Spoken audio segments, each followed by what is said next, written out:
Film, un mélange de fiction et de réalité et de témoignages. Il est signé Sophie Reville avec la voix de Sophie Marceau. Ça s'appelle Le cerveau d'Hugo. On regarde et on se retrouve.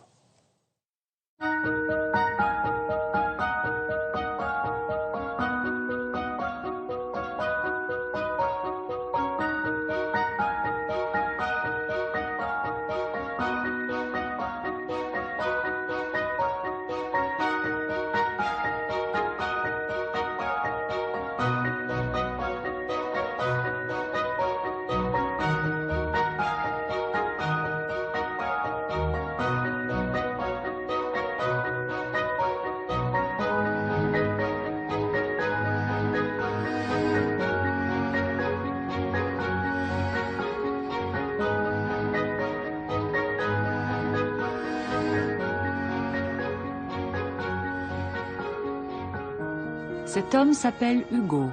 Hugo est une énigme vivante. Le rythme, le bateau, souplesse, élégance, fluidité, flexibilité qui vole un œuf, vole un bœuf. Regardez-le. Il peut passer pour un simple d'esprit. En vérité, il est d'une intelligence remarquable. C'est même un génie dans son domaine, le piano. Il est né avec un handicap étrange et mystérieux, l'autisme. J'ai jamais embrassé une fille, docteur. Jamais. Vous trouvez ça normal? Il aime se décrire comme un martien au pays des neurotypiques. Les neurotypiques, c'est nous, les êtres humains qu'on dit normaux. Non, si je sais que vous écoutez, ça marchera pas, je pourrai pas jouer. Il vit dans une grande solitude. Un mur de verre le sépare de la communauté des hommes. En anglais, ça se dit bleeding hearts. Ça veut dire les cœurs qui saignent. C'est interdit de suivre les gens comme ça. Oui, pardon, je suis très maladroit, pardon. Qu'est-ce qui s'est passé, Hugo? Voici l'histoire d'Hugo. Avec des acteurs de différents âges, nous avons reconstitué le parcours chaotique d'un autiste depuis la naissance jusqu'à l'âge adulte. Hugo est un personnage inventé, mais tous les détails de sa vie sont vrais, inspirés par les personnes autistes que nous avons rencontrées. Tu veux ma photo? Je connais un journaliste qui m'avait expliqué que tant que je restais immobile sans parler, je passais pour normal. Quand je bougeais un petit peu, on pouvait avoir quelques doutes, et quand j'ouvrais la bouche, c'était fini. Comme Hugo, Joseph Chovanec était considéré comme un enfant retardé. Jusqu'à l'âge de 6 ans, il n'a pas dit un mot. 15 ans plus tard, il a fait Sciences Po, il est docteur en philosophie et il parle 7 langues. Valentin et Paul sont frères, ils sont tous deux autistes. Ils partagent un don étonnant pour la musique. L'aîné est un brillant violoniste et son petit frère un pianiste prodige. De nombreux parents se battent, jour après jour, pour sortir leurs enfants de la prison intérieure dans laquelle ils sont enfermés. C'est l'histoire de Raphaël, de Cyril, d'Alexis, ou encore d'Anaé et Nathan, un frère et une sœur nés tous les deux avec le handicap de l'autisme. Dans la rue, il y a beaucoup de personnes qui nous regardent. Et moi, je suis vachement sensible, en fait. Et donc, du coup, je m'en prends à Nils. Je lui dis, arrête de te comporter bizarrement. Tu vois, tout le monde nous regarde. Moi, j'en ai marre. C'est pas de ma faute. Et donc, voilà. Je suis susceptible de ne pas plaire aux gens. Ils vont se demander pourquoi je suis comme ça, pourquoi j'ai un défaut. Ils vont me trouver bizarre, ils me perçoivent mal, mais ça je ne le vois pas. Moi je me rends même pas compte qu'il y en a des gens qui nous regardent. Moi aussi. Où est-ce qu'ils nous regardent? Dans quel endroit? Où est-ce que t'as... Partout, même au collège. Ça m'est déjà arrivé à des filles de dire « De toute façon tu veux pas de moi parce que je suis bizarre ». Des deuxièmes jours où « De toute façon tu réponds pas à mes messages juste parce que je suis bizarre, qu'est-ce que j'ai de différent ?» Voilà. Dire à quelqu'un qu'on ne connaît pas que je suis autiste, mais ils vont le prendre, c'est l'horreur pour eux. Tous les neurotypiques pensent que l'autisme c'est quelque chose de grave, de sérieux et que ça mérite l'hôpital psychiatrique. Vous pouvez avoir un prix Nobel et ne pas savoir dire bonjour de manière socialement adaptée. Ce sont deux facultés complètement distinctes.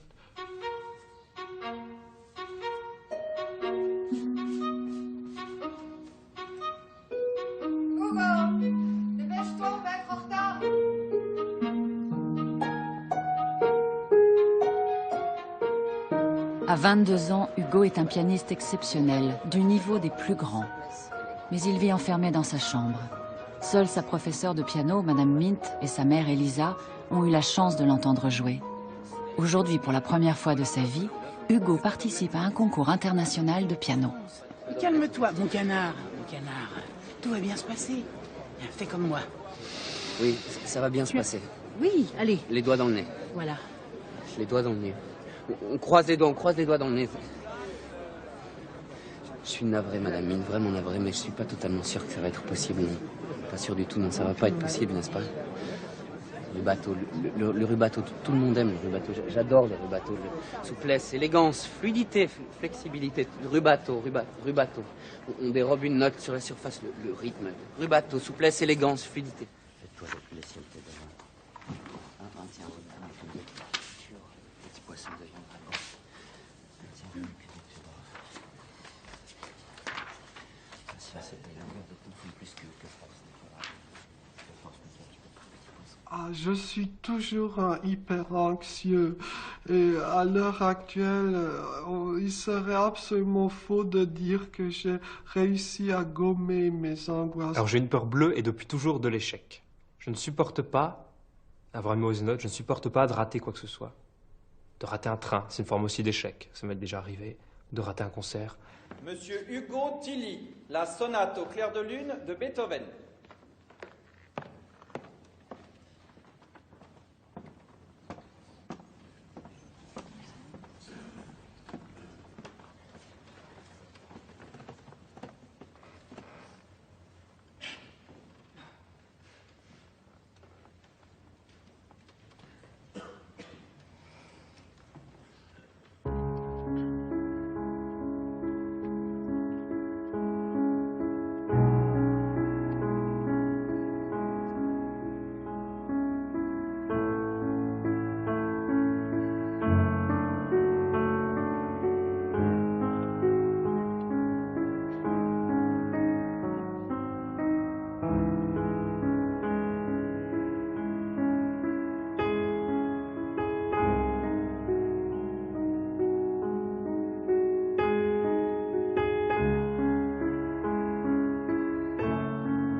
Quand je joue en public, je suis toujours sous contrôle, il faut rien que je rate. Et si je rate un truc, par exemple si je rate une note ou si un démanché au violon, enfin, on va dire si un déplacement de note n'est pas parfait, eh bien là ça va me miner pendant tout le reste du morceau et je ne vais plus penser qu'à ça.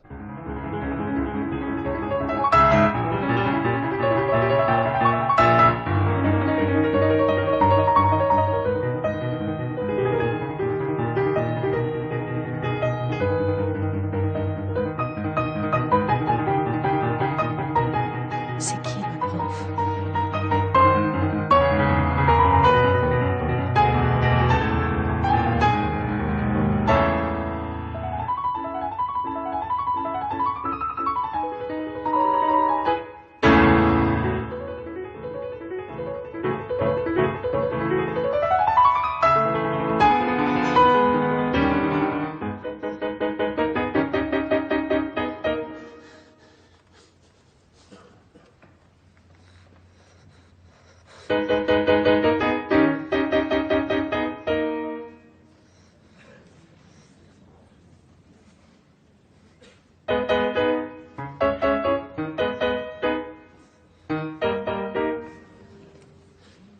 Représentez-vous un petit lapin. C'est la fin des vacances, au milieu de l'autoroute. Et ça circule, et ça circule, et ça circule. Et on est tétanisé. On regarde le monde autour de nous. On est incapable d'agir. Et puis il y a les phares de la voiture qui avancent. Chez lui, tout est démesuré. Et toujours dans... Il amplifie tout. En fait, s'il est angoissé, c'est vraiment l'extrême. Quand il est angoissé, c'est vraiment... L'extrême. Voilà. Les gammes en dièse mineur s'enchaînent de quinte juste en quinte juste. La mineur, si mineur, ut dièse mineur, fa dièse mineur, ré dièse mineur, sol dièse mineur, fa dièse mineur. Est-ce que Hugo a cours avec Madame Mint à 17h30? Non, Madame, l'horaire a changé. Vérifiez le tableau d'affichage. Chaque nouvelle tonique est la dominante de la gamme précédente. Tout le monde vous le dira. C'est sur le tableau d'affichage qui va à la chasse faire sa place. Va à la chasse, perd sa place. Va à la chasse, perd sa place. Forcément, il perd sa place.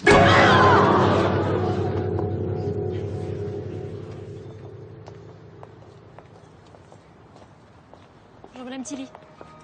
Bonjour, il est dans le... Oui, oui, comme d'habitude.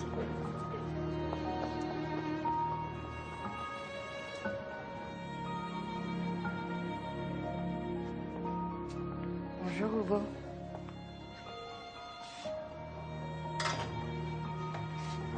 J'ai vu le docteur Cage hier.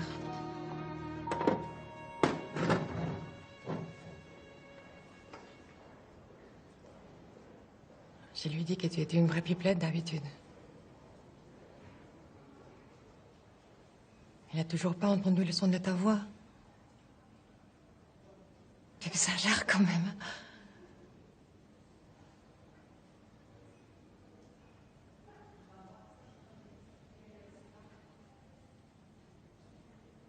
Il y a de nombreuses formes d'autisme. Environ un tiers des autistes souffrent d'un retard mental et une partie ne parlera jamais. Hugo, lui, est atteint du syndrome d'Asperger, qu'on appelle aussi autisme de haut niveau. Il y a 600 000 autistes aujourd'hui en France, dont 100 000 enfants.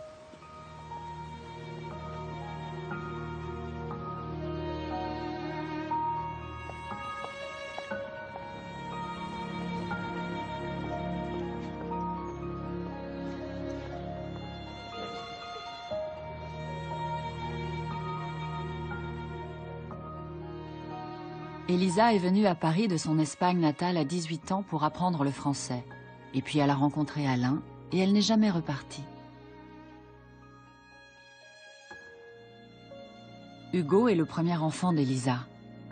Personne n'écoute les inquiétudes de la jeune maman sur ce bébé étrangement lointain. Hugo semble ne pas voir ses parents.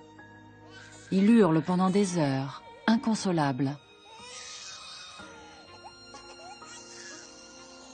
À 3 ans, Hugo ne parle toujours pas. Il ne regarde pas dans les yeux. Mais la pédiatre trouve Elisa trop stressée. Einstein n'a parlé qu'à 4 ans. Vous êtes trop sur lui. Les journées d'Anaé, c'était effectivement une collection de flapping. Donc le flapping, c'est le fait de faire comme les oiseaux, comme ça, avec les mains.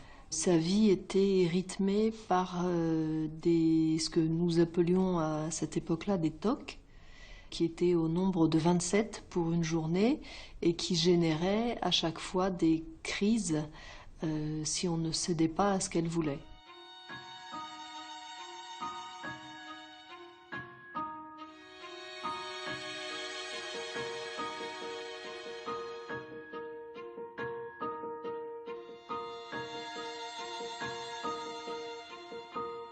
Jusqu'à il y a quelques années, j'avais l'habitude de faire comme ça avec mes mains. Bon, c'est un peu difficile à faire, mais je peux faire comme ça pendant des heures.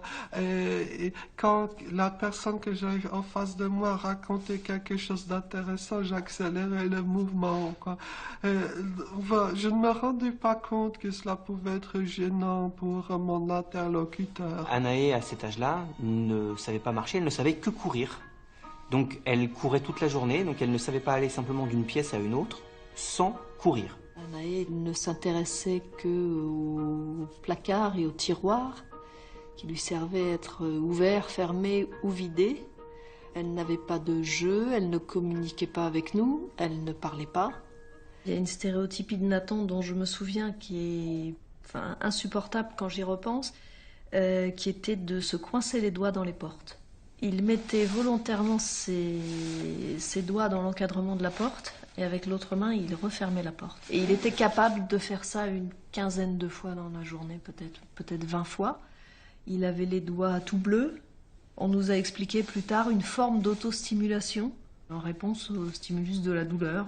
Il pouvait faire 200 ou 300 fois dans la journée le geste d'appuyer sur un interrupteur. Il se frappait la tête contre les barreaux de son lit. Il se frappait la tête par terre. C'était des coups de pied, des coups de poing, des griffures. Je me suis dit, jusqu'où ça va aller? Jusqu'où on va descendre? Et après, il y a eu la perte du regard. Au début, il me regardait dans les yeux, mais après, ça a disparu complètement. C'est-à-dire que, en fait, il Il y avait un enfant avec des yeux vitreux et puis on dirait que c'était qu'une enveloppe, qu'il n'y avait personne dedans. À 6 ans, Hugo n'a toujours pas prononcé un mot. Ça suffit ce cirque. Hugo, tu t'assois, sinon tu montes dans ta chambre.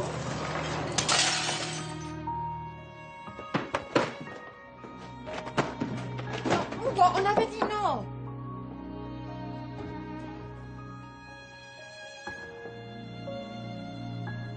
Nathan ne supportait pas qu'on le touche. En fait, c'était pas qu'il voulait pas être avec nous. C'était que on a compris, évidemment au fil du temps, que le contact physique lui posait un problème. Ça lui faisait mal. Quand c'est un bébé, on a envie de le prendre dans ses bras, de le couvrir de bisous. Et elle tendait les bras. Elle était comme ça et elle tendait les bras. Elle me repoussait pour pas être en contact charnel, en fait, avec moi. Il ne supporte pas qu'on le touche. Quand on devait prendre une douche, ne serait-ce que l'eau qui coulait sur lui, il disait que ça lui faisait mal. Le premier câlin qu'il m'a fait, c'était à l'âge de 3 ans. Je rentre dans la chambre et je pensais qu'il dormait et je lui fais un bisou et à ce moment-là, j'ai senti ses bras qui m'ont pris autour du cou et il m'a dit câlin maman et il m'a serré. J'ai l'impression que ça m'a paru une éternité parce que j'attendais ça, je sais même pas si je l'attendais en fait. Depuis 3 ans, j'avais rien eu et je suis sortie de la chambre en pleurs et j'ai dit ça y est, mon fils m'a embrassé, Raphaël m'a fait un câlin pour la première fois. Très souvent, on entend le débile ou qu'est-ce qu'il a celui-là, ou des regards, des retraits comme ça, comme si forcément la personne qui est en face allait être violente ou allait faire je sais pas quoi, alors que franchement c'est un agneau. Mais bon, je comprends, les gens le savent pas. Quelqu'un sur une chaise roulante, ça n'a rien à voir. Rien à voir. Il n'y a pas de jugement. On juge pas les gens qui sont en chaise roulante. Les gens, quand ils connaissent pas Nils, ils ont l'impression que... Enfin, en fait, c'est un enfant de 2 ans dans un corps de 15 ans. Et ça m'énerve. Enfin, ça me va aussi. Si je remarque un jour un gars qui me traite de 2 ans et demi, alors ça, moi, je vais pas tolérer ça, moi. De toute façon, tu croiseras toujours des idiots. Ouais. Il arrive assez régulièrement que la caissière dans le supermarché se comporte de manière anormalement gentille avec moi. Et par exemple me disent « Tenez, j'ai mis tous vos articles dans le sachet, vous le prenez comme ça et vous pouvez rentrer chez vous. » Alors disent la même chose avec les pièces de monnaie qu'elle me rend. Ou alors certaines personnes qui commencent à parler beaucoup plus lentement quand ils ont affaire à moi. C'est très intéressant à observer. Je leur explique que bon, leur frère il est comme il est et que c'est les gens, s'ils le regardent, c'est pas grave, on s'en moque quoi. Il y a des actes commis par des gens normaux qui sont 100 fois plus graves que ce que je peux faire. Je sais pas, mais c'est comme s'ils étaient supérieurs à nous. Enfin, que eux, ils étaient parfaits et pas nous. On se dit, bon, c'est pas grave, ils vont regarder, ça passe. Non, ça fait souffrir. Comment expliquer les comportements si étranges d'Hugo ? La piste privilégiée aujourd'hui par les scientifiques est celle de la génétique, comme pour la mucoviscidose ou l'hémophilie. Des chercheurs ont découvert plusieurs gènes différents impliqués dans l'autisme. Mais la génétique ne suffit pas à tout expliquer. Une des hypothèses poursuivies par les chercheurs est la rencontre entre une malformation génétique et un environnement. Et cette rencontre fatale a lieu pendant la grossesse, car le cerveau du fœtus est en contact avec toutes sortes de substances qui circulent dans le corps de sa mère. Les aliments et les médicaments pris par la maman, mais aussi les métaux, les produits chimiques ou les microbes avec lesquels elle a été en contact. En France, un enfant sur 150 naît autiste. Les Américains estiment que cette proportion est en réalité de 1 sur 100. Tu te tires, on divorce. C'est simple pour toi. Mais nous, on devient quoi? Arrête.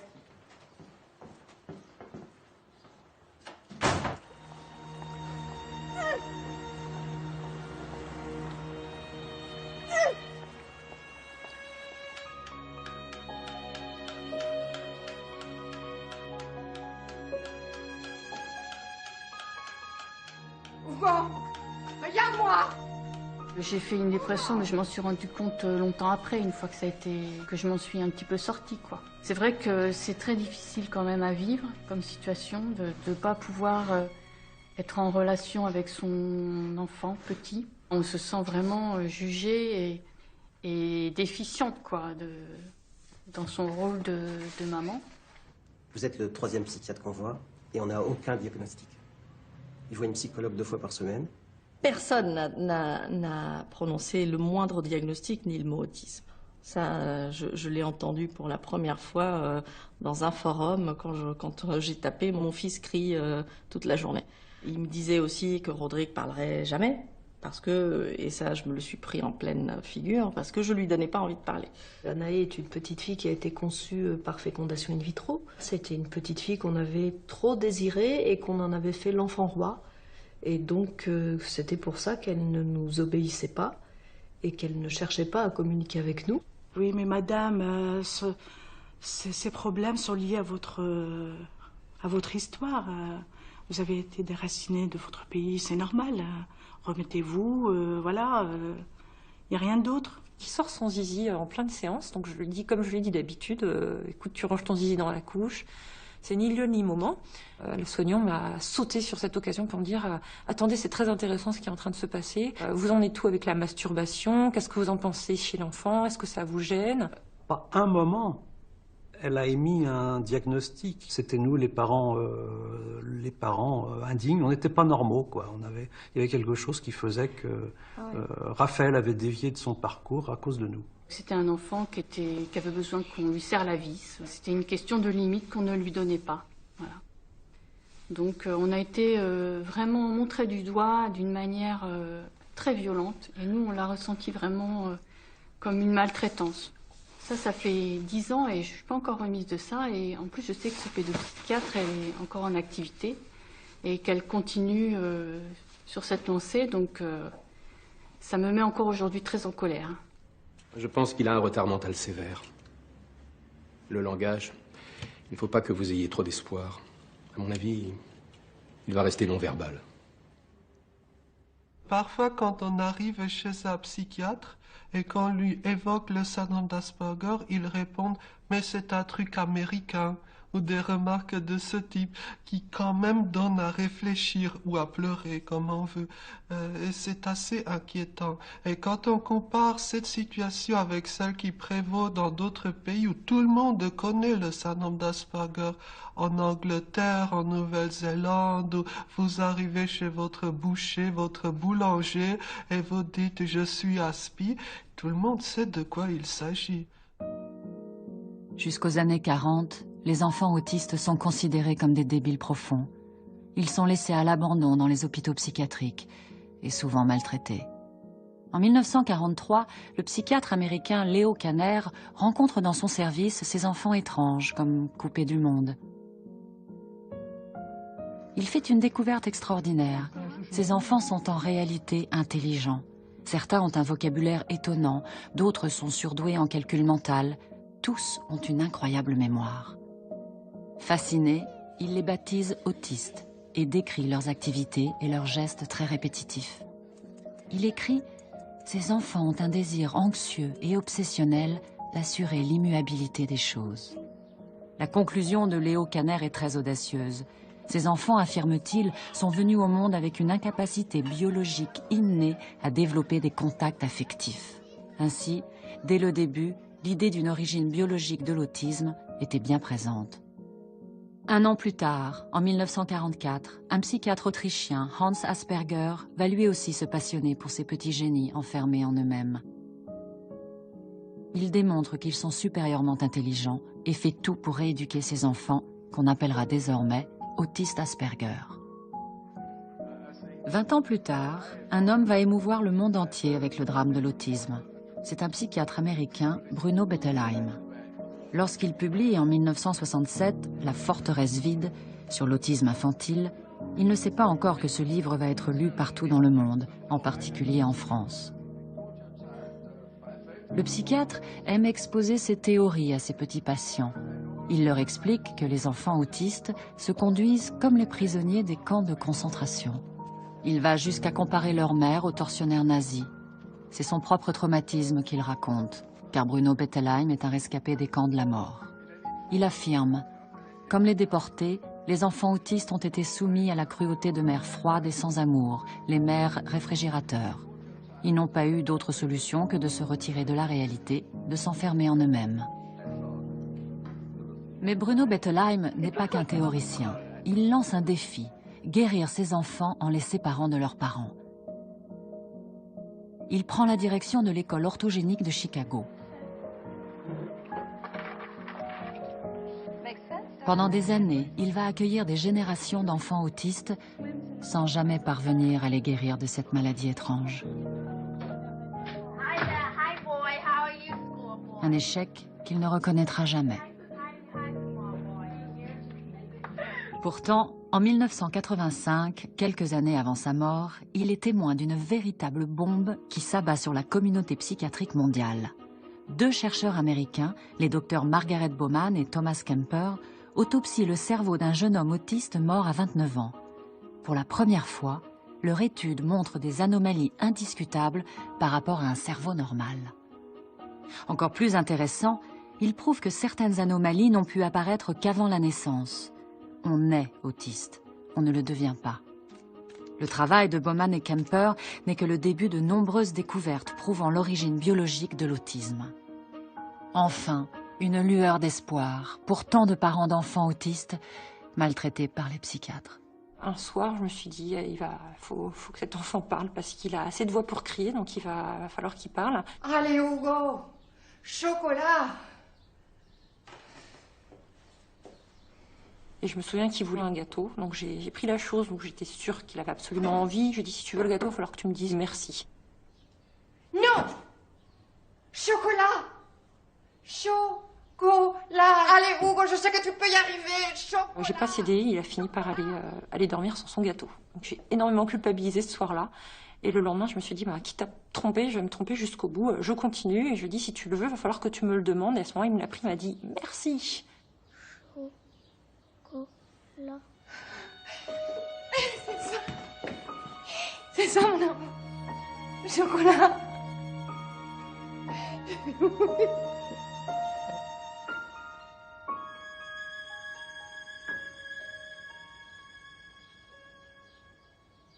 Pourquoi Hugo évolue-t-il différemment des autres enfants?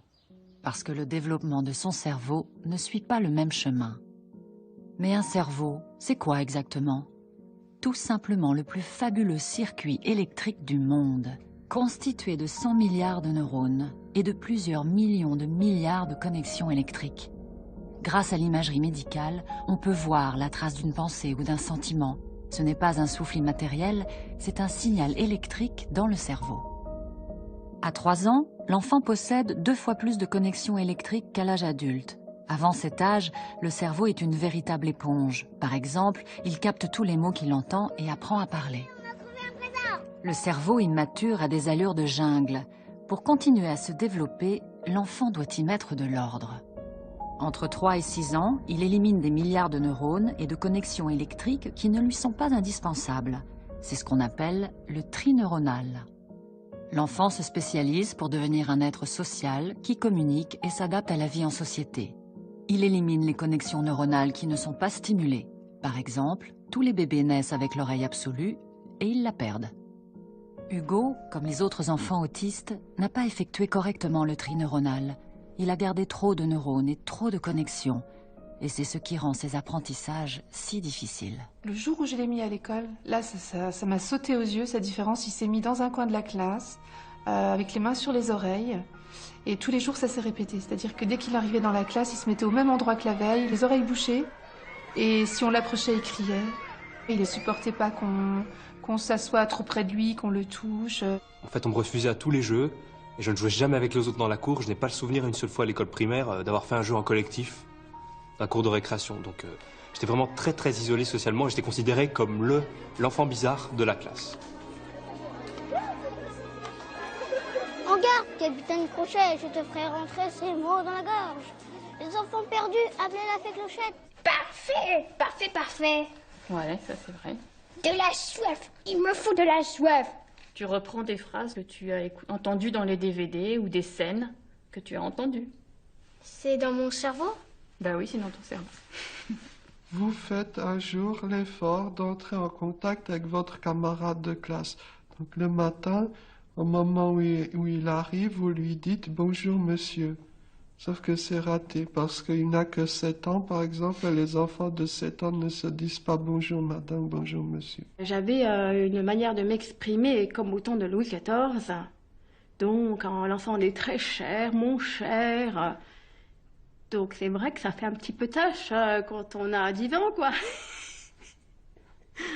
Le groupe humain se constitue, c'est triste à dire, mais je crois que c'est comme ça, par l'exclusion d'une ou de plusieurs personnes.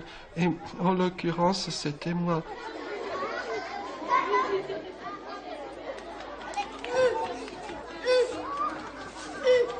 Et il devait me prendre quelque part plus pour un animal que pour un être humain.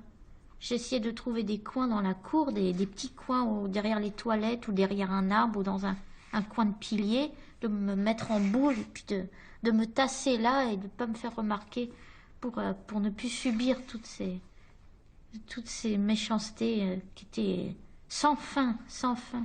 Malgré le fait qu'il soit très bon élève, il passe malgré tout pour un imbécile, oui, effectivement. Je passe souvent pour un imbécile alors qu'en vrai je suis intelligent. Et je regrette très fort. Quand j'en ai eu assez, j'ai pris une règle graduée de 50 cm et j'ai tapé. J'ai tapé tout le monde avec. On arrête de me taper, moi. J'ai trouvé que la règle graduée, c'était assez élégant, c'était un peu comme une épée. Tu prends ton crayon et tu écris fleurs. Regarde là, au tableau. À l'école primaire, ça s'est très très mal passé. Elle comprenait pas ce garçon qui avait tout bon, toujours très bien en français ou en maths, toujours 10 sur 10 très bien. Il terminait aussitôt, il se levait.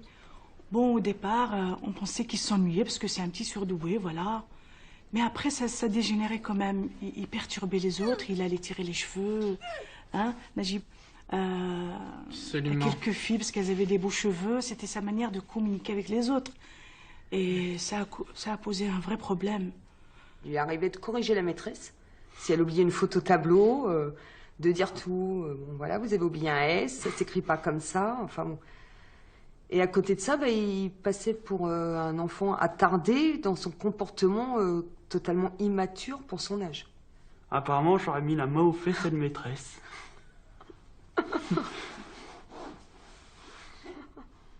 À la fin de mon année de grande section, tout le monde, à commencer par ma maîtresse, voulait que je redouble parce que je n'avais pas du tout les compétences requises pour passer en CP. Et le problème, c'est que quand j'y réfléchis, c'est que si on avait attendu que j'acquière les compétences pour passer au CP, je serais peut-être encore en grande section, ce qui serait un peu embêtant. L'Éducation nationale nous a dit qu'il fallait faire passer un test de QI et qu'en fonction de ça, on verrait. Le QI étant normal, très au-dessus de la normale, donc il est passé en CP. Il aurait eu besoin à ce moment-là d'un AVS, des choses qui n'existaient pas à ce moment-là, faire plutôt à son rythme et quelqu'un qui l'aide. Donc il y a eu une commission en fin de CP et le résultat de la commission a été de dire qu'il devait quitter l'école et c'était du coup la médecine qui allait s'occuper de lui.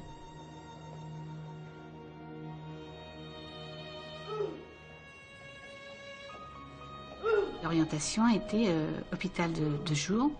Alors on nous a dit hôpital de jour. C'est ce qu'on disait à ce moment-là aux parents. Je pense qu'on le dit encore maintenant. Il faut dire hôpital de jour psychiatrique. C'était quelque chose de tout à fait temporaire. Dans 3 mois, il allait là-bas progresser et après revenir à l'école sans souci. Chose qui était complètement fausse parce qu'il n'est jamais retourné à l'école. Jamais. Bonjour Hugo. Elle est belle ta voiture. Tu viens avec moi? Vous venez la récupérer à 17h? On va aller jouer avec les autres enfants. À ce soir, mi amor. Je viens te chercher ce soir. Il est resté jusqu'à l'âge de 18 ans en hôpital psychiatrique pour enfants, ensuite hôpital psychiatrique pour adolescents et ensuite EMPRO, externat médico-professionnel.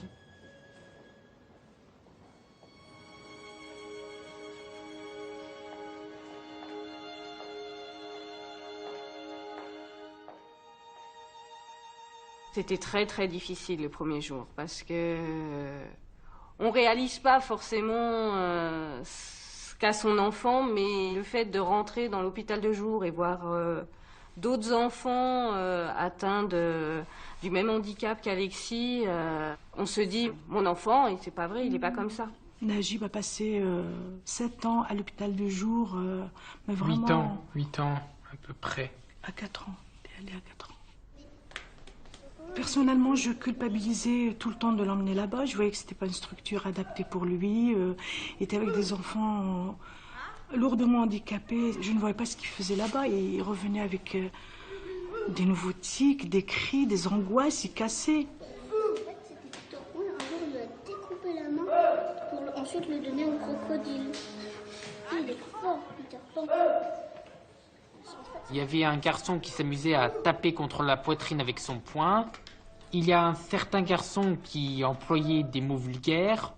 C'est là que mon comportement s'est significativement dégradé. Il y avait des enfants qui étaient épileptiques, qui faisaient des crises d'épilepsie tous les jours. Violents, enfin, il a vu ça. Nous, même si on voit quelqu'un dans la rue qui fait une crise d'épilepsie, on n'est pas bien. Lui, ça a été son quotidien. D'environ l'âge de 4 ans jusqu'à l'âge de 8 ans, donc j'étais à l'hôpital psychiatrique. J'étais une petite fille douée, plutôt intelligente, et je me demandais ce que je faisais dans ce milieu. Parce que j'avais pas l'impression d'être malade ou quoi que ce soit. Et pourtant, pendant 4 ans, je ne suis pas allé à l'école. C'est comme si on m'avait enlevé une partie de mon enfance. Ils attendent en fait que l'enfant propose. Si l'enfant avait décidé de jouer, je sais pas, à la voiture par exemple, bah, il va jouer à la voiture. Donc en fait, c'était plus une récréation qu'une thérapie pour moi. On n'allait pas l'embêter avec du scolaire. Il fallait déjà qu'il s'adapte à être dans ce nouveau milieu qui était bruyant et effrayant pour lui. Libère qui avait un QI au-dessus de la moyenne, on ne s'est pas occupé de lui au point de vue éducation. On allait régulièrement voir le psychiatre responsable. On nous a dit mais non, c'est sûr qu'il n'a pas progressé, soyez contents, il n'a pas régressé. Et c'est là qu'on a compris qu'il allait certainement y rester très longtemps. Un jour, une psychiatre est venue à l'hôpital de jour et elle a dit « Je ne comprends pas ce que votre enfant fait encore ici. Je le vois résoudre au tableau des problèmes de mathématiques de 3e. Il avait 11 ans. Je suis quand même un peu fière de moi parce que j'ai pris le taureau par les cornes et avec ma petite timidité et tout, j'ai essayé de taper aux portes, de me renseigner, de lire. Non, c'est fini tout ça. On est en retard, tu viens, c'est tout. Il a réussi son brevet, il a aussi son baccalauréat haut la main avec 20 en maths. Je suis engagé dans des études d'expertise comptable. Si tout va bien, je pourrais peut-être continuer jusqu'au niveau master. On est fiers, on lui dit. On lui dit tout le temps. Oui, c'est vrai. Il se bat aussi, il se bat. Quand je suis rentrée à la maison, j'ai tapé sur Internet Asperger. Et là, j'ai vu autiste. J'ai dit, mais c'est pas possible. Personne n'a vu ça auparavant. Il a 25 ans, il est suivi depuis l'âge de 2 ans. J'ai eu une grande colère. Qu'on n'ait pas pu l'aider plus tôt. Oui, je suis encore en colère. Oui, oui. Oui, il y a de quoi. Parce que si Libère avait été diagnostiqué très tôt, il aurait été scolarisé. Il aurait une autre vie. Il n'aurait pas passé sa vie en hôpital psychiatrique. La France est un cas particulier où l'école psychanalytique occupe une place dominante dans la psychiatrie. Pour la plupart des psychiatres français, héritiers de Freud, l'autisme est une maladie psychologique liée à un traumatisme d'enfance. Dans les années 70, le psychologue Fernand Deligny est sincèrement convaincu de pouvoir guérir l'autisme. Il emmène les enfants autistes vivre une vie sans contrainte et proche de la nature dans les Cévennes. Séparé de ses parents toxiques, l'enfant doit prendre lui-même la décision de s'ouvrir au monde. Hélas, pour tous les enfants que vous voyez sur ces images, la vie au grand air n'apportera aucun résultat. La plupart d'entre eux ne parviendront jamais à parler. Leur intelligence restera un diamant caché. Privés de langage, ils seront condamnés à la colère et à l'agressivité pour se faire comprendre, et aux neuroleptiques pour se calmer. Une fois adultes, ils seront enfermés à vie dans des hôpitaux psychiatriques où ils se trouvent encore aujourd'hui. À la même époque, aux États-Unis, les parents d'enfants autistes, aidés de quelques psychiatres en avance sur leur temps, prennent le pouvoir pour tenter de soigner leurs enfants. Dans les années 60, le psychologue Eric Schopler est choqué par le mépris avec lequel Bruno Bettelheim traite les parents d'enfants autistes. Véritable visionnaire, il est convaincu que la clé de l'énigme de l'autisme est biologique et que les parents ne sont que des boucs émissaires. En 1966, à l'université de Chapel Hill, en Caroline du Nord, l'équipe d'Eric Schopler développe un programme de rééducation comportementaliste qui allait devenir mondialement connu, le programme TEACH.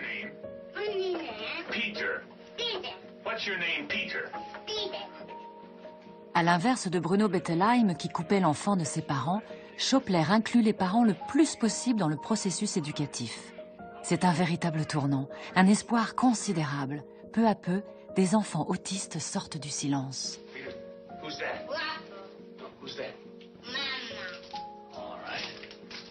Dans les mêmes années, un psychiatre américain, Ivar Lovaas, innove lui aussi avec la méthode ABA, basée sur le principe de récompense et de punition. Les résultats sont spectaculaires. Ricky. Good. What's your name? Ricky. La méthode ABA fait le tour du monde. Elle est aujourd'hui massivement utilisée pour la rééducation des autistes dans de nombreux pays. Where do they go? Hey, look at me. Where do they go? Go swimming in the lake. That's right. What do they do underneath the lake? Hey. Skin divers. That's right. Lisa croise la route d'Ivar Lovaas dans les années 80. Elle a 3 ans, elle ne parle pas, elle ne sait pas jouer et se contente d'aligner inlassablement des objets. Elle fait des crises de colère terrifiantes. Ses parents n'ont jamais réussi à l'asseoir sur une chaise. Dans ce document exceptionnel, nous voyons Ivar Lovaas tenter d'entrer en contact avec Lisa.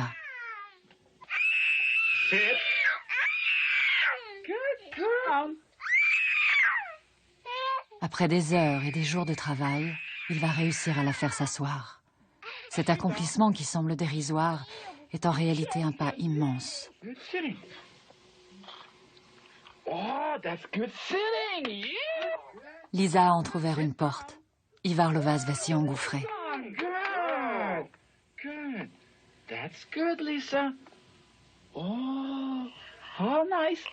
Oh, good looking. How good looking, Lisa. Bientôt, Lisa prononce ses premiers mots et commence à s'ouvrir au monde.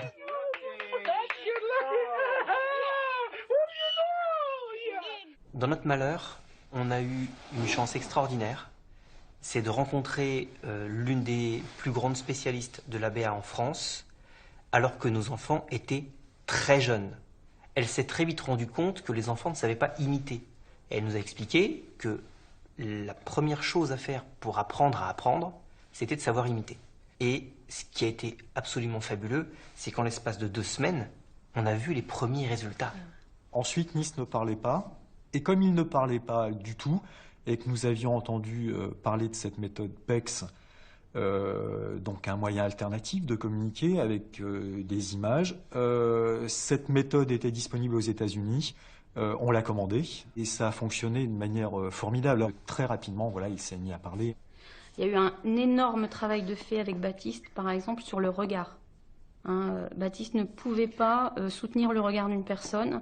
On gérait en fait l'emploi du temps d'Alexis avec des pictogrammes. Donc on s'est mis à photographier un peu tout dans la maison pour différencier les moments de la journée d'Alexis. Il savait ce qu'il avait à faire et je n'avais plus de crise pour aller n'importe où. J'explique l'ABA en disant que c'est la kiné du cerveau.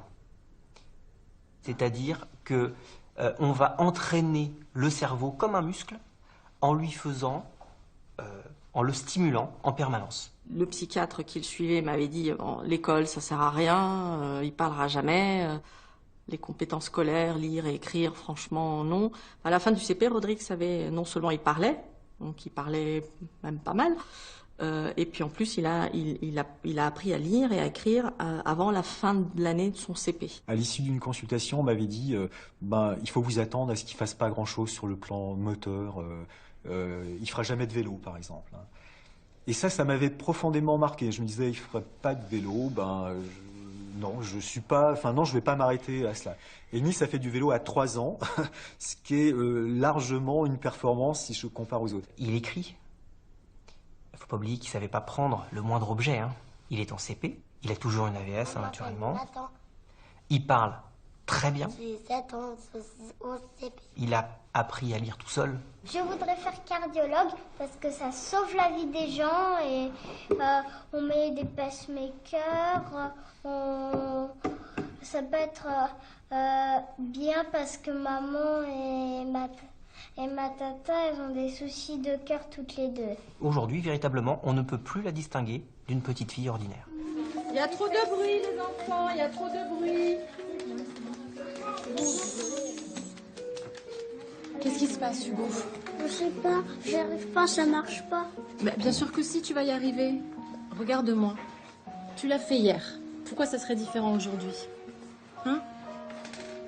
Bon, les enfants, vous allez terminer la première ou la deuxième pour ceux qui sont déjà en avance.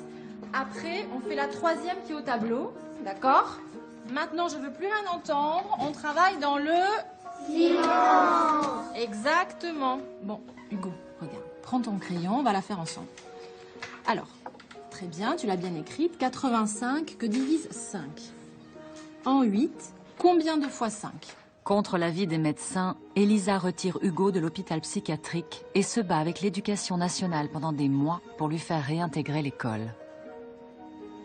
Et maintenant, regarde. L'institutrice, qui a accepté de prendre Hugo dans sa classe et de l'aider, fait sans le savoir de la kiné du cerveau. C'est la retenue. Comment Hugo réussit-il à rattraper son retard scolaire? Grâce à une propriété extraordinaire qu'on appelle la plasticité cérébrale. Nous modifions en permanence nos réseaux de neurones en fonction de ce que nous vivons et de ce que nous apprenons. Il faut imaginer le cerveau comme un réseau routier qui peut se faire et se défaire à volonté. Apprendre à jouer du piano entraîne une modification de l'architecture de notre cerveau. Les pianistes créent des connexions entre les neurones qui n'existaient pas avant et qu'on ne trouve pas chez les non-musiciens.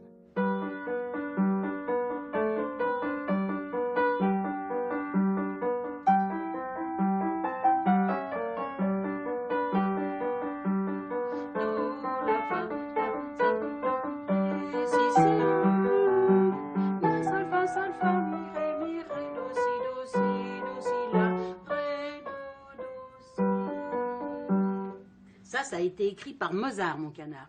Un jour, la vie d'Hugo bascule. Lorsqu'il rencontre Madame Mint pour la première fois, il n'a jamais touché un piano de sa vie. Et regarde, ça c'est la première note, Do. Do,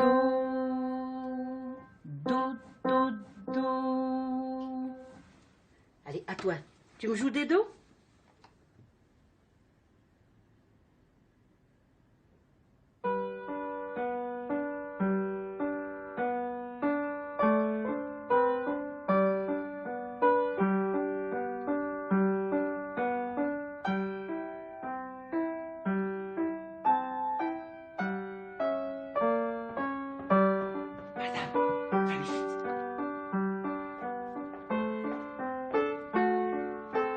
Il joue par cœur, c'est incroyable.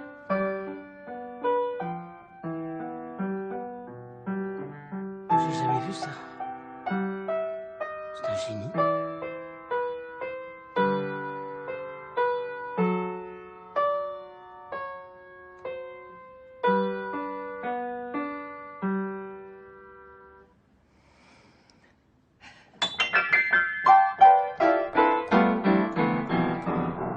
Je joue du piano depuis l'âge de 4 ans. Je suis en 5e année de solfège au conservatoire de Nancy.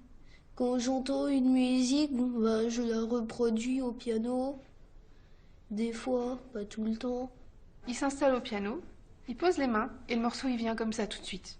Avec les accords à la main gauche, directement, et la mélodie à la main droite, exactement dans la même tonalité. Pour lui, c'est comme un langage inné, c'est presque naturel. J'ai commencé la musique quand j'étais tout petit, à 4 ans. Donc j'ai commencé le violon. La prof que j'avais là-bas On a trouvé que je progressais bien, parce que j'ai eu l'oreille absolue depuis toujours. Au bout de 4 ans, 4 années de pratique instrumentale avec ce professeur, il m'a dit, moi, là, il a dépassé le niveau technique que je peux lui enseigner. Je ne peux plus rien faire. Il n'y avait pas 36 solutions, il a fallu déménager. La prof de piano, elle a tout de suite été très étonnée parce qu'elle a pensé, qu'elle nous a dit, il a certainement l'oreille absolue. Elle a souvent les larmes aux yeux parce qu'il a entendu le morceau une semaine avant et il l'a pas joué entre-temps et il le rejoue parfaitement. Oui, je pense qu'aujourd'hui, dans le milieu de la musique, il y a beaucoup de personnes Asperger qui ne sont pas diagnostiquées. De nombreux génies étaient des autistes de haut niveau et ont eu un parcours comparable à celui d'Hugo. Aujourd'hui encore, une centaine de personnes dans le monde sont dotées de capacités quasi surnaturelles. Plus de la moitié de ces génies sont autistes. Daniel Tammet, un Asperger anglais, est capable de réciter 22 514 chiffres après la virgule du nombre pi sans erreur. Il utilise ce qu'on appelle la synesthésie. Il voit des nombres avec des formes colorées et se promène dans un paysage de chiffres en couleurs. Le spectre autistique est lié à un excès de connexion dans le cerveau. Ce que dit Daniel Tammet d'ailleurs, on a souvent, et comment en tout cas j'ai une manière de penser extrêmement associative, qui fonctionne par des liens, des enchâssements d'images, où du coup c'est pas du tout une pensée qui va s'agencer logiquement ou selon une logique standard. Ça va être une pensée qui va se faire par un réseau de 1000 façons à la fois. Alors, à chaque fois, c'est quelque chose de logique, mais c'est une logique qui prolifère un peu. Ça va être une pensée où tout se connecte à tout. Très intuitive, vraiment une pensée paysage multiple. Comme j'avais tendance à me couper du monde extérieur dans mon monde intérieur, j'avais une énorme place pour mémoriser beaucoup de choses. J'ai su lire très tôt, par exemple. Je lisais même le dictionnaire. J'avais retenu une bonne partie des définitions et je pouvais donner la définition de mots très compliqués. C'était un peu comme si j'étais branchée sur le savoir universel. Il y a même une assistante sociale qui l'a reproché à ma mère une fois. Elle a dit, votre fille est trop culturée, vous la forcez à ingurgiter des informations, vous allez lui faire mal. On en rit encore. Cette même maîtresse qui avait dit à ma mère qu'il fallait me mettre en institution parce que je savais écrire Égypte et Mozart sans aucune faute, à l'âge de 3 ans à peu près, et compter, ainsi que compter de 1 à 150 à l'endroit et à l'envers. Il apprenait en fait d'autres langues, le chinois, des choses comme ça. Il avait tout inscrit dans un petit carnet qu'il avait, il était très content. Alors ça passait du chinois, du suédois, du russe, enfin on avait eu droit à cette époque-là à beaucoup de choses.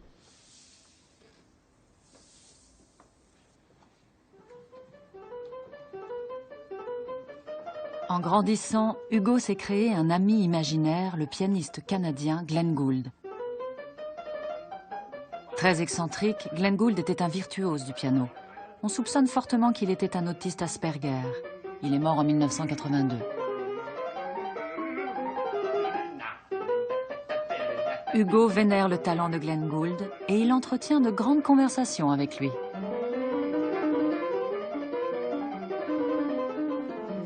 Tout le monde est ensemble et moi je suis seule. Je n'ai rien à faire, j'ai personne avec qui être. Mes parents me disent « Oui, pourquoi tu n'essaies pas d'aller t'intégrer avec les autres jeunes de ton âge ?» Mais maman, c'est vraiment dur d'aller m'intégrer aux autres. Ils sont déjà super ensemble et ils vont me juger. Si je m'approche d'eux, telle est la nature humaine, ils vont chercher à me juger. J'ai pas beaucoup d'amis. J'en ai 2. J'en ai deux ou 3. Mais sinon, j'en ai pas. Des fois, j'essaie de me faire des amis, sauf qu'après, ils veulent pas jouer de moi, ils se trouvent une excuse.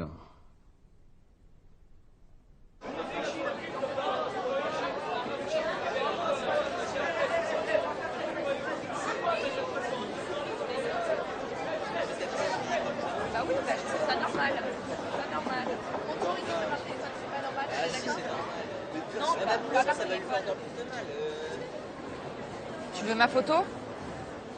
Casse-toi, Gogol, tu sers à rien.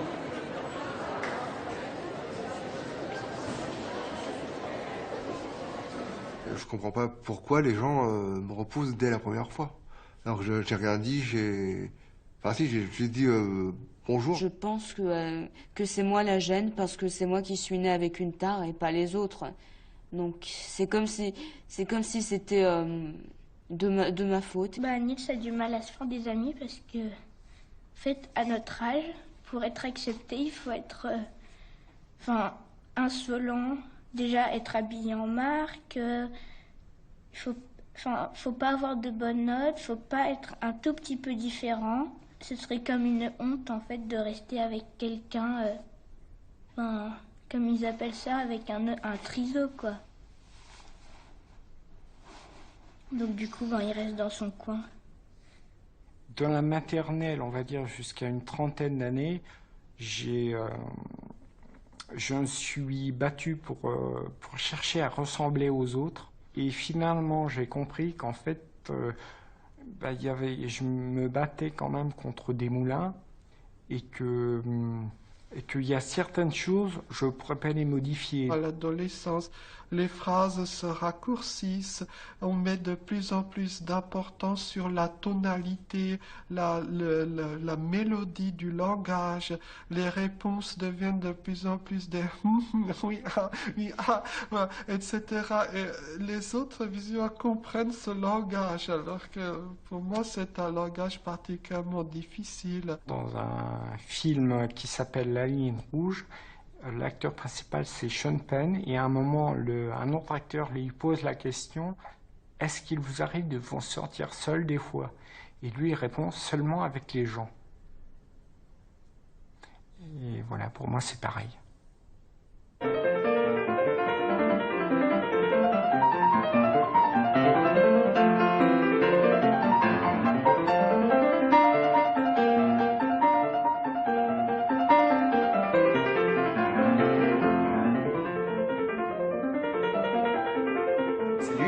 Il paraît que tu joues super bien du piano. Je te trouve trop mignon. Les élèves, à cet âge-là, ont une imagination incroyable pour inventer des tortures, même des passages à l'acte, des tortures physiques et des humiliations physiques insupportables, des choses dont on n'a pas envie de se rappeler tellement c'est cruel et pervers même, parce qu'à cet âge-là, il y a l'émergence de la sexualité. Les méchancetés devenaient plus intimes, plus blessantes, plus brisantes, plus destructrices. J'ai subi toutes sortes de moqueries et d'insultes, de tout genre et pratiquement tout le temps. C'était en permanence, c'était dans mon quotidien et c'était presque normal. Au fil du temps, je m'y habituais. Et plus j'ai grandi, plus ça m'a fait mal parce que j'ai pris conscience de pourquoi on m'insultait et pourquoi on me considérait différent des autres. Ça fait mal au cœur quand lui nous raconte que, on le traite comme un animal. Des fois, on le pousse, on le tape. Menace de cassage de gueule. Non tagué sur le mur avec le mot pute écrit derrière. Un acharnement que je n'ai pas compris parce que je ne cherchais à faire de mal à personne, juste à vivre ma petite vie dans mon coin avec mes bouquins, mes crayons. Je me suis fait souvent, régulièrement tabasser, j'allais dire quasi systématiquement maternelle primaire, moins fréquemment au collège, mais au collège les tabassages sont moins fréquents mais plus conséquents. Quand je sortais dans le village, il y avait des adolescents, mais aussi des adultes qui me regardaient, qui ne voulaient pas me voir en short. Alors ces gens m'humiliaient parce qu'ils pensaient que non seulement j'étais étrangère, que je n'étais pas du village, mais aussi parce que j'avais un handicap pour eux. D'ailleurs, je me suis déjà fait traiter d'handicapé, parce que je marchais bizarrement. C'est comme si il y avait un monstre qui savait pas se défendre. Que je juge ces gens-là comme des gens bornés, des gens méchants, qui m'ont fait traverser une période très, très difficile et très sombre. Pourquoi Hugo a-t-il tant de mal à trouver sa place parmi les adolescents de son âge? Peut-on expliquer scientifiquement ses maladresses, sa timidité pathologique, son étrangeté? Au début des années 90, des scientifiques italiens font une découverte stupéfiante. Voir quelqu'un rire ou pleurer active les mêmes endroits du cerveau que lorsque nous rions ou pleurons nous-mêmes. C'est l'effet incroyable de ce qu'on appelle les neurones miroirs. Et le plus fascinant, c'est que ça ne passe pas par la pensée. C'est un mécanisme automatique, comme si les cerveaux des deux personnes étaient branchés en direct. Chez Hugo, comme chez tous les autistes, les neurones miroirs sont beaucoup moins actifs. Hugo a de la peine à lire les expressions des visages et l'émotion qui s'y reflète. C'est toute une partie de la communication avec l'autre qui lui échappe. Maintenant, j'essaie de faire plus d'efforts pour lire les expressions du visage d'une autre personne. Bon, même si je ne suis pas toutes les expressions, bien sûr, parce que je pense qu'il y en a des milliers. Enfin, je ne saurais pas dire le nombre. Puis nous, les Asperger, on ne sait pas si les gens sont gentils ou pas. Moi, je fais confiance aux gens. Je ne vais pas voir si la personne est sincère quand elle me parle. C'est ce qui rend l'apprentissage des codes sociaux si difficile pour lui. Hugo n'est pas lié avec les autres êtres humains de façon instinctive, comme nous. On peut parler d'une véritable cécité sociale. Il y a par exemple une règle sociale qui définit de manière assez précise à quelle distance vous vous mettez de votre interlocuteur. Et comment est-ce que vous voulez calculer au centimètre près cette distance-là? C'est très compliqué, c'est un vrai casse-tête pour les personnes avec autisme.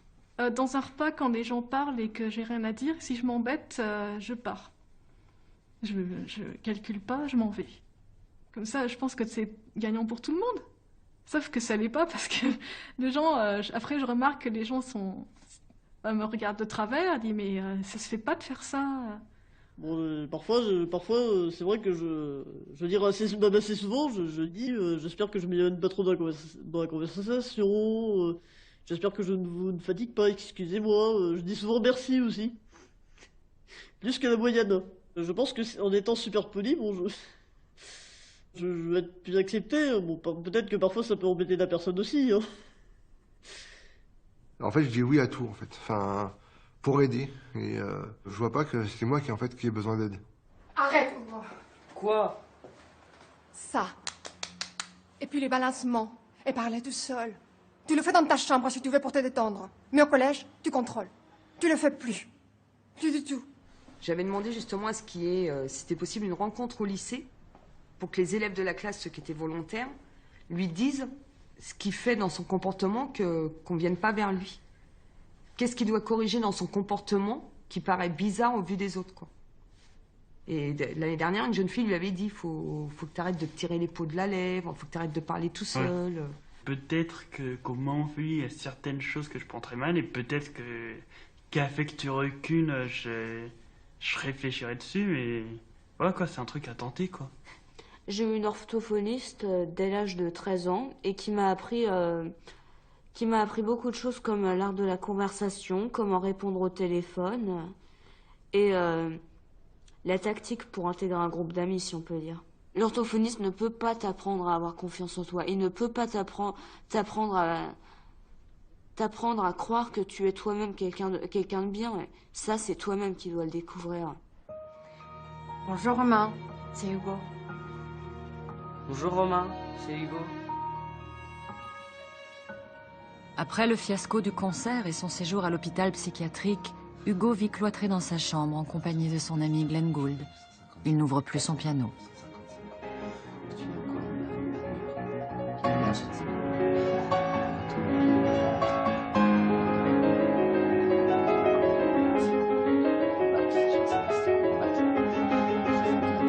Non, pas d'oreille. Non, madame, cet enfant n'a pas d'oreille. Aucune oreille, c'est une absolue...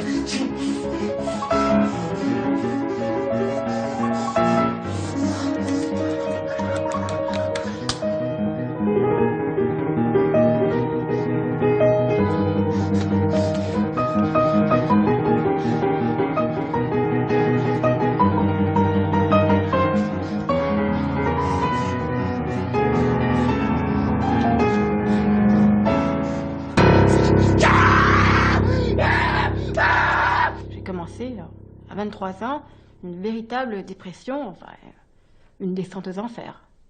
Quand j'étais au premier étage de mon collège, il m'arrivait de me pencher un peu au-dessus de la rambarde et de me dire est-ce que je pourrais mourir si je sautais de là.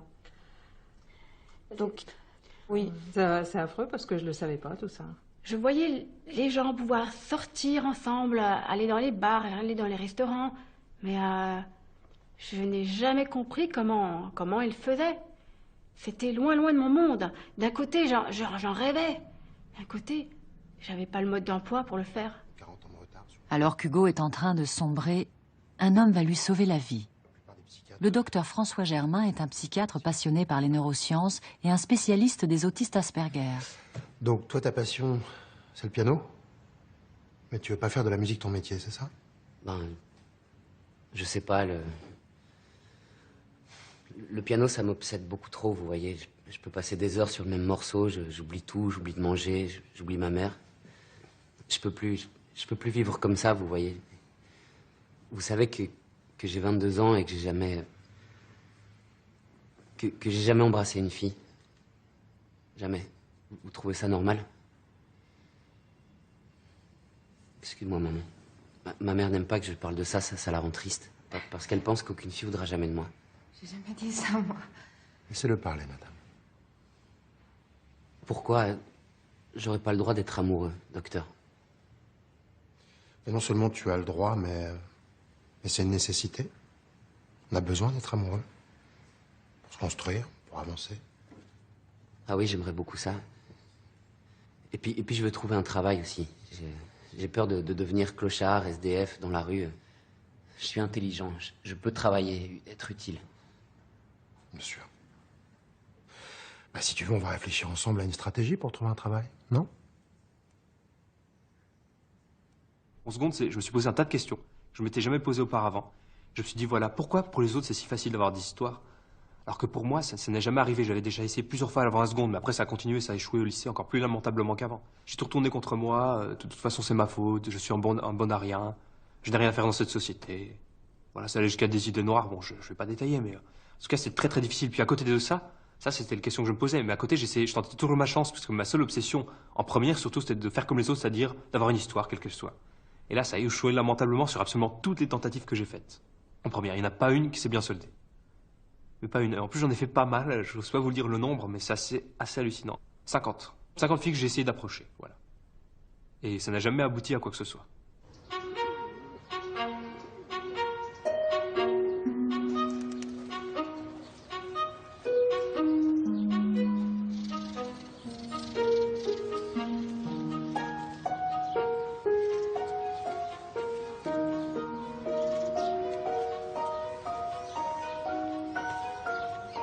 Elle est belle, hein?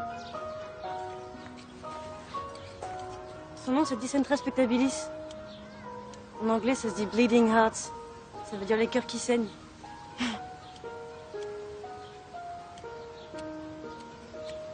C'est moi qui les ai plantés.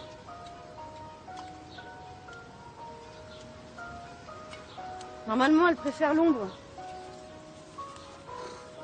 Là, il y a un peu trop de soleil. C'est mon chef qui a voulu que je les mette là. Moi, je pense que c'est pas une bonne idée.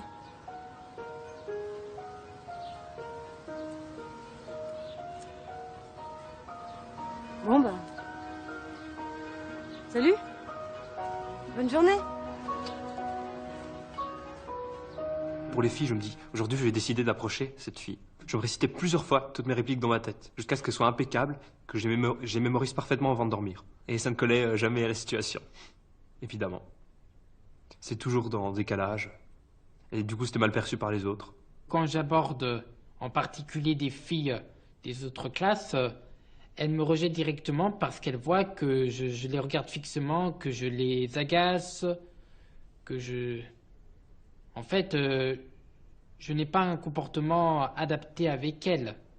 Et donc, ça compromet mes chances de trouver une copine. Même quand on est un garçon normal, les relations avec les filles, c'est vraiment très compliqué, quoi. Donc, je me vois pas vraiment essayer de séduire une fille en la traquant, moi. Je me vois vraiment pas faire mon beau gosse, mon frimeur ou quoi. Non, je reste moi-même et on verra. Vous l'aimez bien, ce parc? Vous y venez tous les jours, non? Oui. Oui, c'est bon pour moi de sortir de ma chambre. C'est mon médecin, le docteur François Germain, 18 rue de l'Ourmel, qui me l'a dit. Je tourne en rond dans ma chambre, vous voyez, je tourne en rond avec mon piano. Vous êtes pianiste? Oui. Enfin, j'étais. Je travaillais. Je travaillais, mais c'est très compliqué, vous savez, des fois ça me rendait fou. Et surtout Chopin. Il fallait trouver l'intensité expressive et poétique, et puis la structure aussi, la structure. Chopin, c'est pas un charmeur, non, non, non. Une pensée architecturale, un prophète de la couleur harmonique. Baroque aussi, baroque. Je vais vous dire, c'est impossible, vous allez me dire. Mais si, il est plus proche des improvisations de Bach que des rythmes de Brahms, comme dans le début de la première valse sur la do. Excusez-moi, monsieur, en fait, ma pause est terminée, je dois y retourner. Oui, merci infiniment, je dois y aller moi aussi. Voilà, au revoir, mademoiselle, merci. Au revoir, voilà, c'est ça, au revoir. Et je me suis dit pourquoi pas Internet. Et je me suis mis à regarder une liste de conseils de drague, comme des recettes de cuisine. Je me suis mis à appliquer à la lettre. Et puis évidemment, ça ferait encore plus que lorsque je n'avais pas lu ce genre de choses. Ils mettent toujours faut être naturel. Si on réfléchit à être naturel, on n'est pas naturel. Je ne renonce pas, je suis une grande enfant d'Allam, moi, le prince charmant avec le beau cheval blanc. Bon, d'accord. Non, mais je rigole, mais... non, mais de toute façon... faudra que je reste assez connectée, qu'il soit assez endurant pour rebrancher la prise à chaque fois que bloup, je me déconnecte. Il y a 2 ans et demi, j'ai rencontré Pierre qui, comme moi, a le syndrome d'Asperger.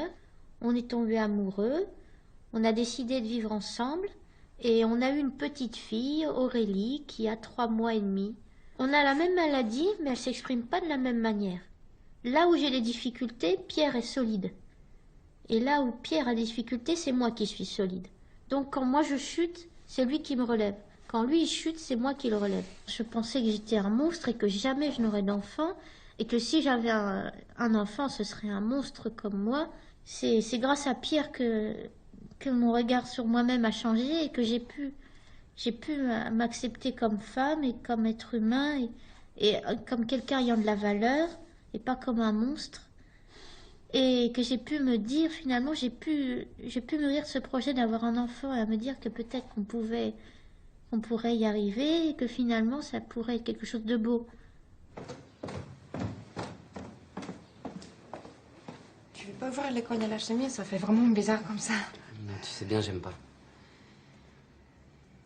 T'inquiète pas, maman, tout va bien se passer. Aujourd'hui, pour la première fois de sa vie, Hugo va passer un entretien d'embauche.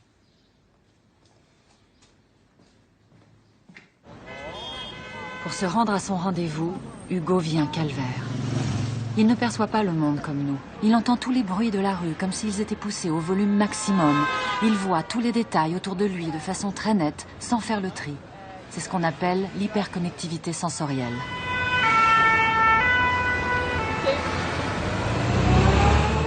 Hugo est totalement stressé et épuisé.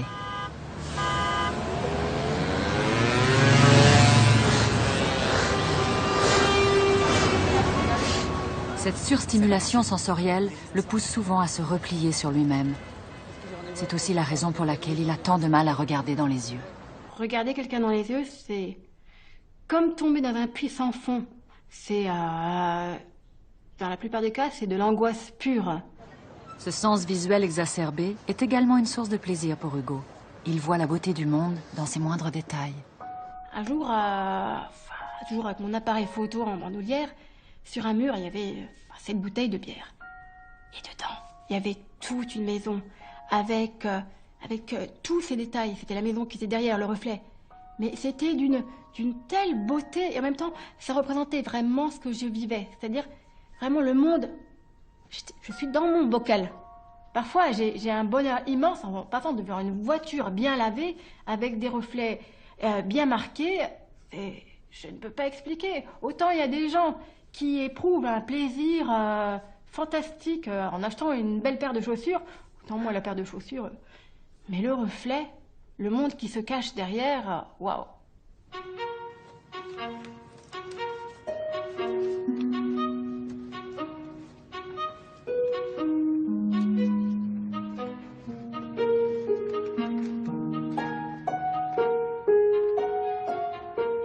Monsieur ?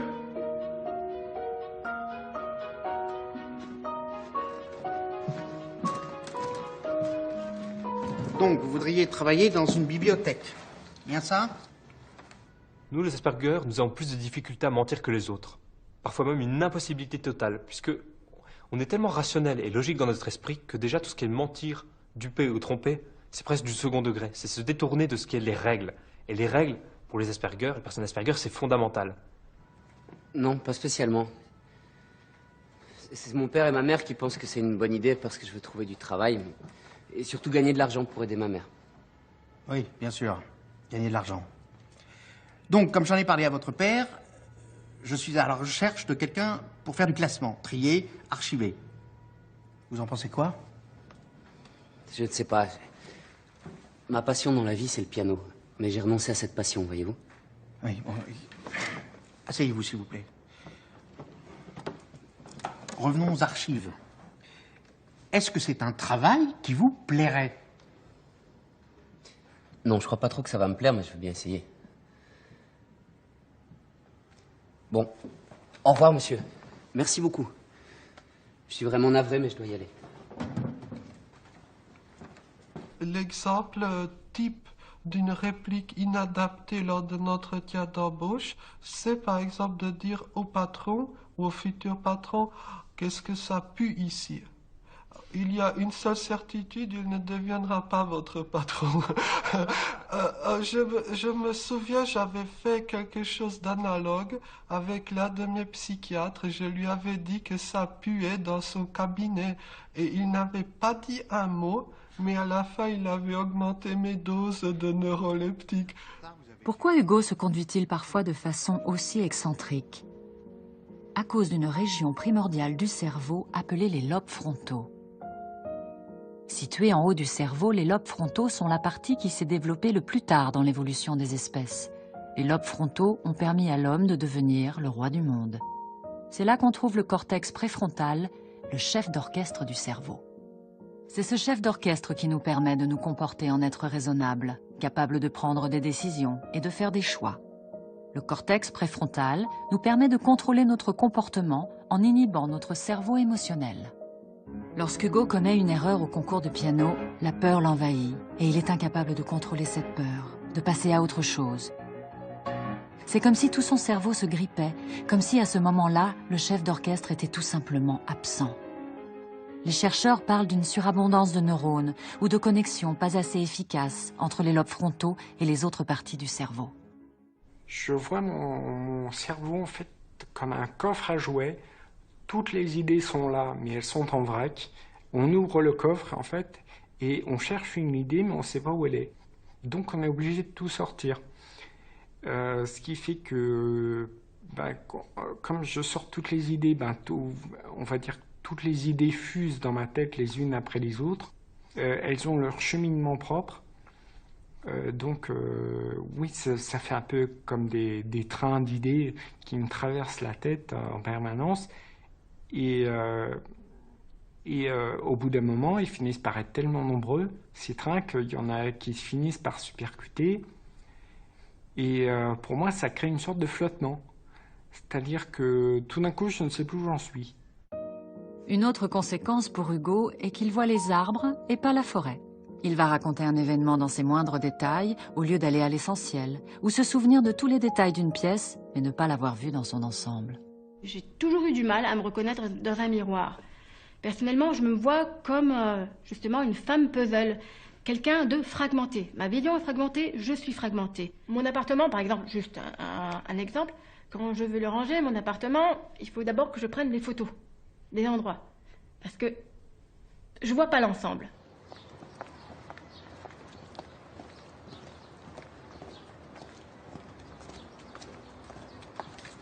Qu'est-ce que vous voulez? Pourquoi vous me suivez comme ça? Je vous suis parce que je vous trouve très belle. J'aime beaucoup vous regarder. Quand je vous regarde, j'ai la tête qui tourne un peu. C'est interdit de suivre les gens comme ça. Oui, pardon, je suis très très maladroit, pardon. C'est parce que je n'ai jamais fait ça de ma vie. Ma vie, c'est... Parler à une fille, c'est... Je suis autiste. Vous êtes autiste? Vous aimez la musique? Oui. Pour la musique classique, j'y connais rien. Les hommes préfèrent les blondes, mais moi pas. J'aimerais beaucoup vous inviter chez moi. J'aimerais jouer pour vous la valse opus 69 de Chopin en la bémol mineur. Non, je crois que ça va pas être possible. Je dois y aller, là. Oui, bien sûr, bien sûr. Je vais bientôt passer un grand concours de piano, je pourrais vous inviter. Enfin, bientôt, enfin, un jour. Je dois vraiment y aller, là.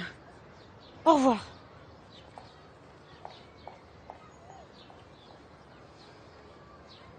Il y a des personnes qui acceptent « Ah, t'es autiste !» et puis qui commencent à parler comme si on était débiles. Comme si on était vraiment... Oh là là là là. Là, c'est peut-être l'attitude que je supporte le moins. C'était une toute petite entreprise avec simplement le père et le fils.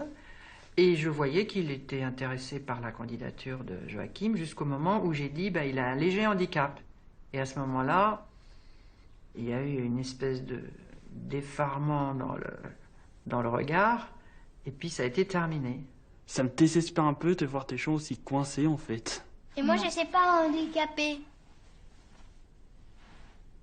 Alors, non, je pense qu'il n'a pas encore compris le mot autiste. Par contre, on lui a déjà dit qu'il était handicapé. Un petit peu. C'est les petits qui m'ont dit ça. Ouais. Et donc, j'étais pas très contente parce que moi, j'en avais pas encore parlé. Donc, j'aurais mieux aimé que ce soit moi qui lui en parle en premier. Mais... Je lui ai dit, Najib, tu sais quoi? Tu as le syndrome d'Asperger. Voilà, tu as un genre d'autisme de haut niveau. Je me souviens très bien, il a pleuré. Et...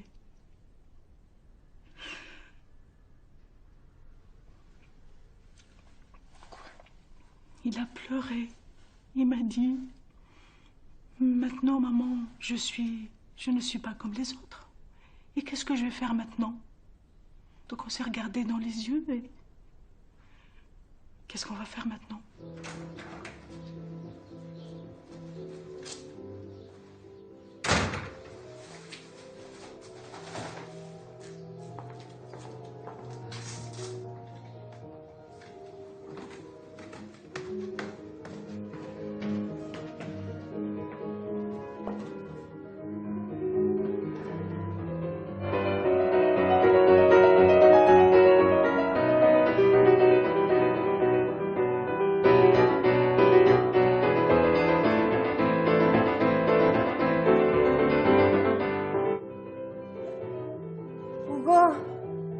Je peux entrer?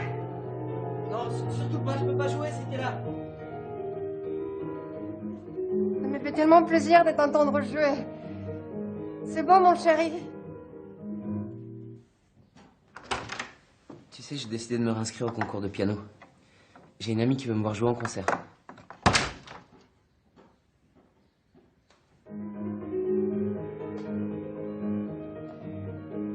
Une amie?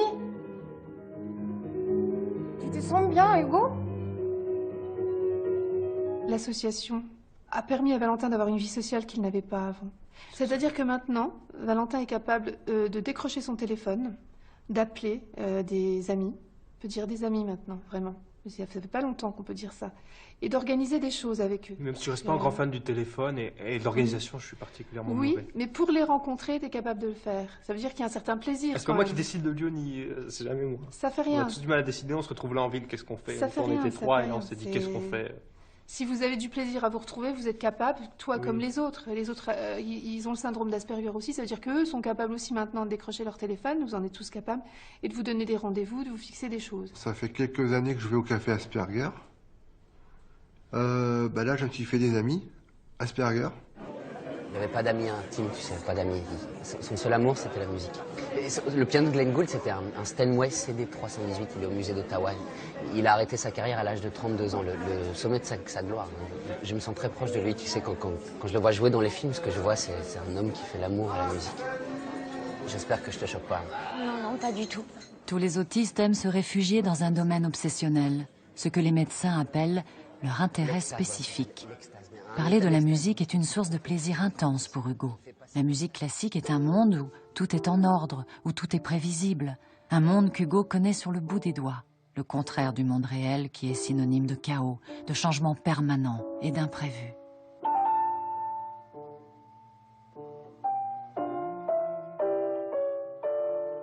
Pour participer au concours international de piano, Hugo doit prendre un rendez-vous pour un entretien préalable.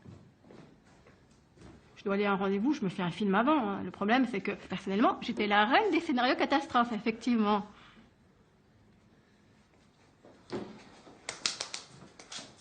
Hugo, c'est ridicule, ouvre la porte!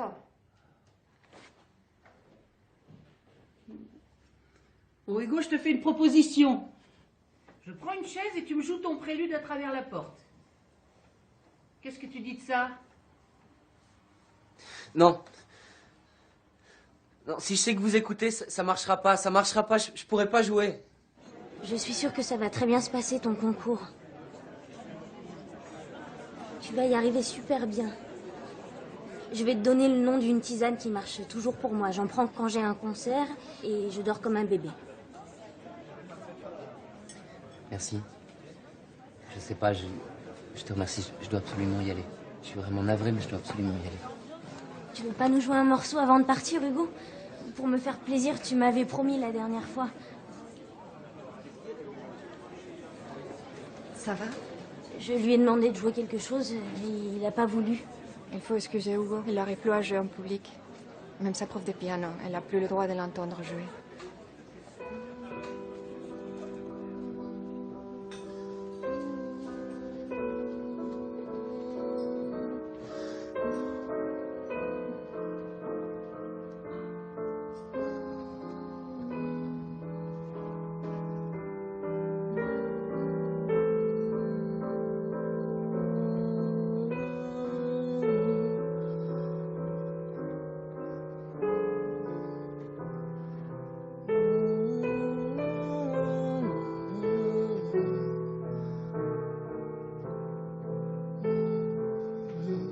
Ce qui vient de se passer sous nos yeux est un petit miracle.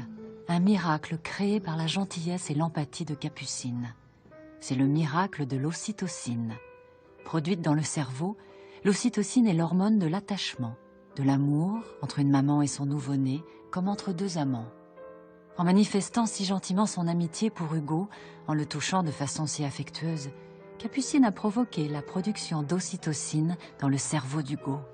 Or, l'ocytocine calme le cerveau émotionnel. Pour la première fois depuis des mois, Hugo a dominé sa peur de jouer en public. Hugo, comme toutes les personnes autistes, produit trop peu d'ocytocine.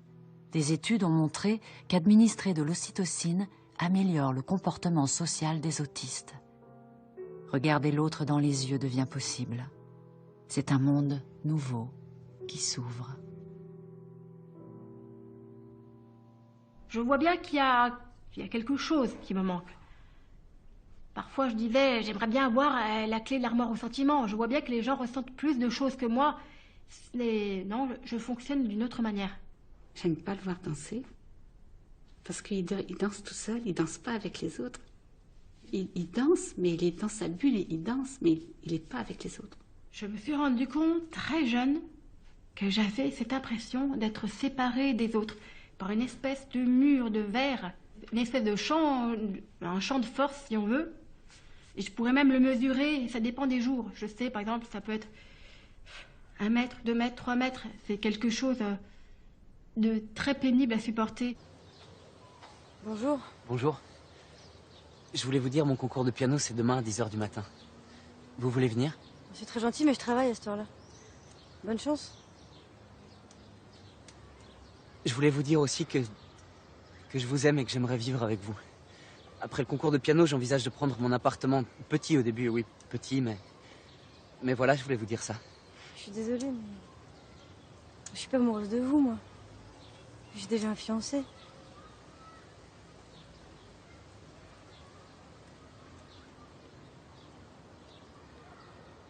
C'est parce que je suis bizarre? Non, pas du tout. Mais enfin voilà, c'est ce que je vous ai dit, je suis pas libre. Au revoir. Puis merde pour votre concours, je suis sûre que vous allez réussir. Au revoir. Navré de vous avoir importuné. Navré.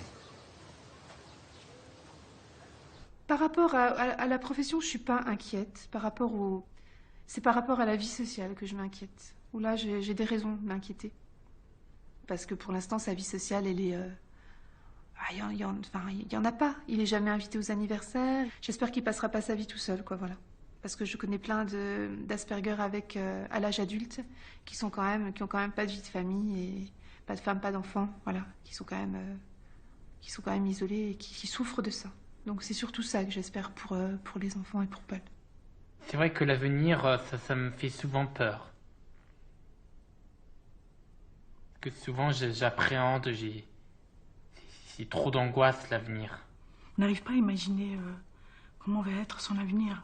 Le travail, la petite copine, la vie, tout simplement, l'autonomie, la vie avec les autres. Ça nous fait peur. Ça va être les Ça, dernières... on se le dit tous les jours. Et ça va être les dernières années que je vis avec mes parents. Parce qu'il faut bien que je sois autonome et indépendant. Oui, mademoiselle, le nom est Tilly, Hugo Tilly. Mais non, je vous assure, il sortirait jamais seul le soir. Il est minuit. 22 ans. Oui, mais mon fils, il est un peu spécial. Il n'a pas de petite copine, mademoiselle.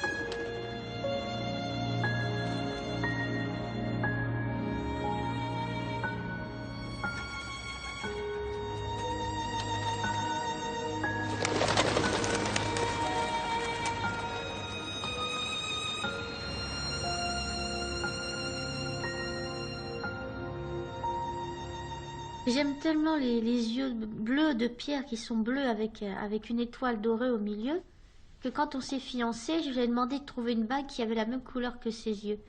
On plaisante aussi de son état, Maxime. C'est Ah quelque chose oui. qui est naturel à la Oui. maison. Alors peut-être ça peut choquer, parce que bon, des fois ça arrive qu'on plaisante. Comment oses-tu n'avoir pas honte de toi-même? C'est pas dramatique, hein. C'est comme ça, quoi. Comme je dis, voilà, il n'est pas sur un lit d'hôpital, bronché, en fin de vie. C'est pas grave. Hein? Bah ouais. Les moments de plaisir qui deviennent très rares à cause de ma charge de travail, mais c'est de pouvoir aller le soir en bibliothèque. Pourquoi le soir? Parce que c'est le moment le plus calme. Et si je permets un peu de militantisme politique, je suis pour l'ouverture très longue des bibliothèques le soir et même la nuit. Et ça, je trouve que c'est quand même un fantasme quasiment absolu, j'allais dire. Mon rêve, c'est d'ouvrir un magasin de jeux vidéo. Moi, je serai le patron, il y a on m'engagerait quelqu'un qui fera la caisse. Moi, je serai aussi conseiller. Je rêve d'avoir un étage dans mon magasin aussi. Pour les jeux d'occasion, je les mettrai en haut et je mettrai une super vitrine. Prenons le cas de certains autistes qui maintenant sont considérés comme ayant réussi, professeurs d'université, prix Nobel et je ne sais pas quoi. Très souvent, dans leur enfance, on disait d'eux qu'ils étaient complètement débiles et déficients mentaux et tout ce que vous voulez. On a tous la fameuse phrase du prof d'Einstein en tête. De cet enfant, jamais rien de bon ne surgira ou quelque chose comme ça. Donc, bon...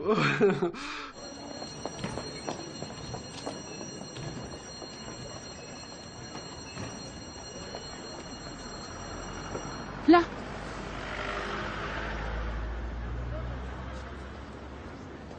Qu'est-ce qui s'est passé, Hugo?